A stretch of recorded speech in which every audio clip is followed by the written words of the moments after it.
Acara santunan dan bantuan beasiswa yang dilaksanakan pemerintah desa di halaman kantor Desa Tonjong, Kecamatan Tajur Halang secara simbolis diberikan para calon kepala desa setempat.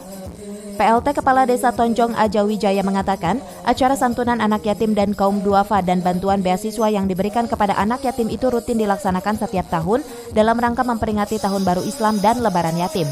Yang kita laksanakan setiap tahun ya dalam rangka memperingati 1 Muharram dengan kegiatan intinya yaitu santunan yatim piatu dan kaum duafa. Ya. Jadi ada berapa anak yatim ya, Pak? 180 yatim piatu dan kaum duafa, kaum duafa. Ya. Iya. Dan acara ini hari ini sebenarnya hanya seremonial saja karena kita menyantuni yatim piatu itu selama 1 tahun penuh.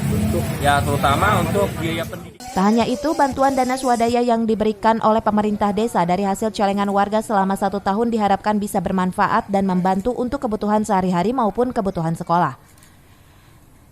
Dari Tajur Halang, Kabupaten Bogor, Suhanda Abrizi melaporkan.